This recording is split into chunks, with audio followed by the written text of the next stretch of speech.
तो आज का हमारा टॉपिक है प्लांट एंड एनिमल टिश्यूज की कोई हम लोग आगे बढ़ाएंगे। पिछले वीडियो में भी हमने प्लांट एंड एनिमल टिश्यूज की बात की थी और मैंने उसमें तुम लोग को जाइलम के बारे में बताया था। जैसे कि हम पिछले कुछ वीडियोस से प्लांट टिश्यू के बारे में ही बात कर रहे थे और उसमें मैंने वैस्कुलर बंडल की बात की थी, कॉम्प्लेक्स टिश्यूज की बात की हुई थी, पूरा क्लासिफिकेशन किया था। तो उसी में हम लोग का नेक्स्ट टॉपिक था फ्लोएम से रिलेटेड प्लांट टिश्यू में।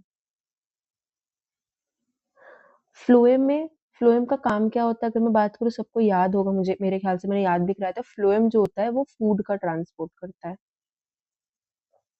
फ्लूइड किसका ट्रांसपोर्ट करता है? फूड का ट्रांसपोर्ट करता है। जैसे कि जाइलम किसका कर रहा था? वाटर का कर रहा था। फ्लोएम की खासियत ये है कि वो डाउनवर्ड मूवमेंट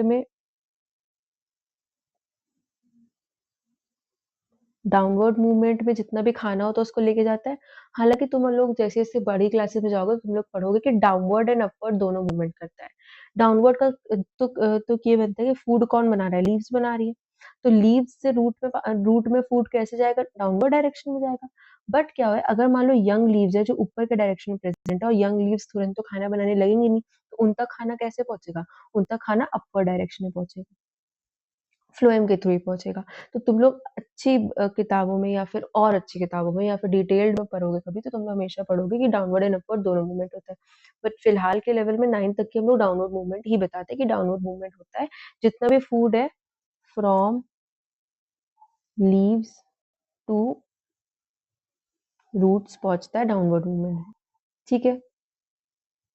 नेक्स्ट चीज क्या होता है, इसके पार्ट्स क्या क्या होते हैं? एक होता है phloem, parenchyma, phloem, fibre,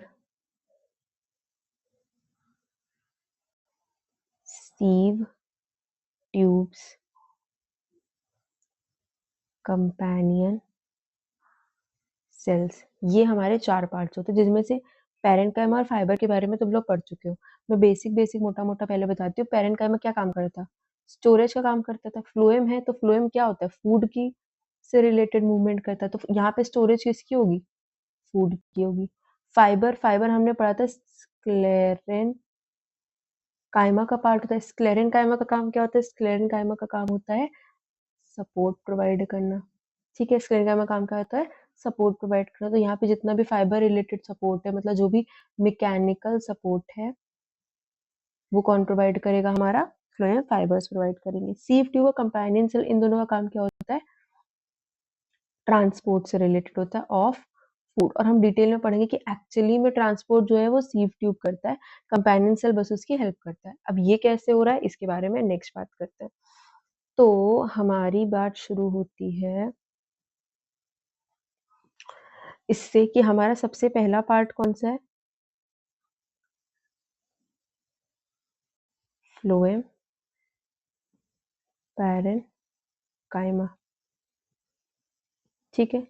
अब फ्लोएम पैरेन काइमा की अगर मैं बात करूं तो फ्लोएम पैरेन काइमा क्या कर रहा है? पहली चीज फ्लोएम पैरेन काइमा है। पैरेन काइमा सेल्स का काम क्या होता है? स्टोरेज से रिलेटेड। स्टोरेज, यहाँ पे फूड की बात करिए। प्लांट में फूड क्या होता है? स्टार्च के फॉर्म में स्टोर होता है। हालांकि फॉर्म जो होता है वो ग्लूकोज के फॉर्म में होता है, बट स्टोर किस फॉर्म में होता है? स्टार्च के फॉर्म में होता है। तो यहाँ पे फ्लोएम पैरेन काइमा क्या करेगा? स्टोरेज ऑफ स्टार्च करेगा। ठीक है। साथ ही साथ जितना भी फैट और अदर ऑर्गेनिक मैटर्स जो भी होते हैं, उन सब का स्टोरेज कौन करेगा? फ्लोएम पैरेन्काइमा करेगा। दूसरी चीज क्या होती है? फ्लोएम पैरेन्काइमा के सेल्स कैसे होते हैं? हमने पढ़ा था लिविंग होते हैं। इंटर सेल्यूलर, स्पेलिंग गलत हो गई, इंटर सेल्यूलर स्पेस प्रेजेंट होती है। और और क्या होता है? फ्लोएम पैरेन्काइमा का काम जितने भी होते हैं, इंटरसेलुलर स्पेस प्रेजेंट होती है, लिविंग होते हैं और स्टोरेज रिलेटेड काम करते हैं। वो हम लोग लिखी चुकी है। मेजर चीजें थी जो हमें पढ़ना था।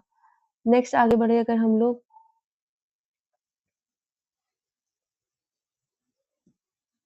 सेकेंड होता है फ्लोएम फाइबर्स। फ्लोएम फाइबर की अगर मैं बात करूँ तो फ्लोएम फाइबर का काम क्या होता है? मैंने पहले बताया था स्क्लेरेनकाइमेटस पार्ट होता है, तो यहाँ पे सेल्स कैसे होते हैं? स्क्लेरेनकाइमेटस सेल्स प्रेजेंट होते हैं। दूसरी बात क्या होती है कि मेनली प्रोवाइड सपोर्ट। हमें पता है कि स्क्लेरोडायमेटस है तो डेड सेल्स होंगे, लिग्निन की डिपोजिशन होगा। ठीक है, ये मेन चीजें थी, बाकी हम लोग पढ़ ही चुके हैं स्क्लेरेनकाइमा के बारे में। तीसरा क्या होता है? तीसरा होते हैं हमारे सीव ट्यूब और चौथे होते हैं कंपेनियन सेल्स। इससे रिलेटेड बात करते हैं हम, सीव ट्यूब और कंपेनियन सेल्स से रिलेटेड। अगर मैं इनसे रिलेटेड थोड़ी सी बात करूं तो ऐसा समझ लो कि बिना कंपेनियन सेल के सीव ट्यूब का कोई काम नहीं है। एग्जाम्पल वाइज समझो कि रोबोट और इंसानों में क्या अंतर है। रोबोट और इंसानों में ये अंतर है कि जो रोबोट होता है अगर हम उसको ब्रेन दे दे सेम इंसान जैसा, मतलब अगर मैं बेसिक लेवल की बात करूं, ये क्या कहते हैं कि रोबोट क्यों नहीं इंसान को रिप्लेस कर सकता फिलहाल, क्यों? क्योंकि रोबोट के पास दिमाग नहीं होता है। बस यहाँ पे क्या होता है कि क्योंकि सेल के लिए उसका ब्रेन क्या होता है, मैंने सेल में भी बताया था ये चीज कि सेल के लिए ब्रेन होता है न्यूक्लियस। न्यूक्लियस से ही वो चीजों को डिसाइड करता है। यहाँ पे यही दिक्कत है, सीव ट्यूब सब काम बढ़िया से करे लेकिन इसके पास क्या नहीं प्रेजेंट होता है? न्यूक्लियस एब्सेंट होता है। क्योंकि इसके पास न्यूक्लियस एब्सेंट होता है तो ये डिसीजंस नहीं ले पाएगा, ये अपना काम प्रॉपरली परफॉर्म करेगा। हम जो भी इसको काम इसको कमांड देंगे अपना काम बहुत बढ़िया से करेगा। पर मेजर दिक्कत ये होती है, ये अपना काम वाम तो सब बढ़िया से करता है लेकिन ये बताओ कि ये डिसीजंस कैसे लेगा? ये नहीं ले सकता डिसीजंस। क्यों नहीं ले सकता डिसीजंस? सबसे बड़ी मेजर दिक्कत है क्योंकि इसके पास न्यूक्लियस नहीं प्रेजेंट होता है। तो यहाँ पे क्या होता है, हमारे पास कंपेनियन सेल्स होते हैं जिनके पास न्यूक्लियस प्रेजेंट होता है, तो ये इसको गाइड करता है। क्या करता है? गाइड करता है, कमांड देता है कि भाई तुमको ये काम करना है, और ये उस फंक्शन को प्रॉपरली परफॉर्म करता है। इसका फंक्शन क्या होता है? इसका फंक्शन होता है ट्रांसपोर्ट ऑफ फूड करना। तो बहुत बेसिक सी चीज है कि हमारा ट्रांसपोर्ट ऑफ फूड कौन करता है? ट्रांसपोर्ट ऑफ फूड कौन करता है? सीव ट्यूब करते हैं। But it do not have its own nucleus. Therefore, companion cells help it to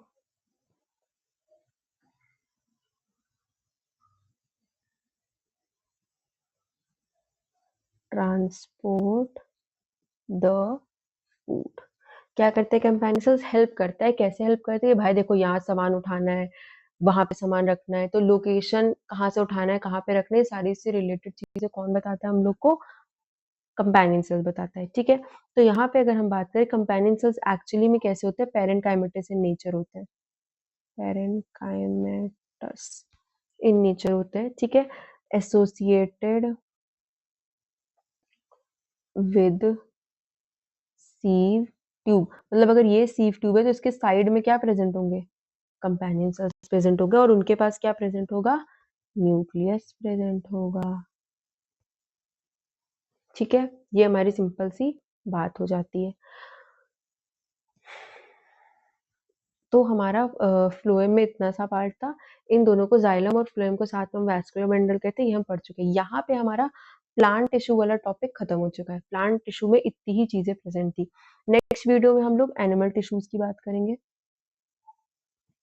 हालांकि मैं नेक्स्ट वीडियो में फ्रेश एनिमल टिश्यूज एक्सप्लेन करूंगी, बट मैं बेसिक बता देती हूँ कि एनिमल टिश्यूज में हम पढ़ने क्या क्या वाले हैं। एनिमल टिश्यू में हम 4 टिश्यूज के बारे में पढ़ते हैं: एपिथेलियल टिश्यूज, कनेक्टिव टिश्यूज और नर्वस टिश्यूज और मस्कुलर टिश्यूज। ये 4 टिश्यूज के बारे में हम पढ़ने वाले हैं, जिसमें से नर्वस टिश्यू और मस्कुलर टिश्यू में हमेशा पहले पढ़ाती हूँ। इन दोनों को साथ में पढ़ाऊंगी और इन दोनों को साथ में पढ़ाऊंगी। ठीक है, तो थैंक यू एवरीबॉडी। ये वीडियो मेनली 9th ICSE के बच्चों के लिए, बट इन केस मतलब बाकी ये बेसिक है तो सबके लिए हेल्पफुल है। इन केस आप लोग कोई और स्पेशल टॉपिक मुझसे चाहते हो कि मैं पहले उसको प्रेफ़रेंस दूँ, तो मुझे नीचे बता दीजिएगा। बाकी मैं ऑर्डर में ही चलने के उस पे हूँ। बाकी जैसे सजेशंस होंगे मैं उस हिसाब से बढ़ती चली जाऊँगी। तो थैंक यू वेरी मच।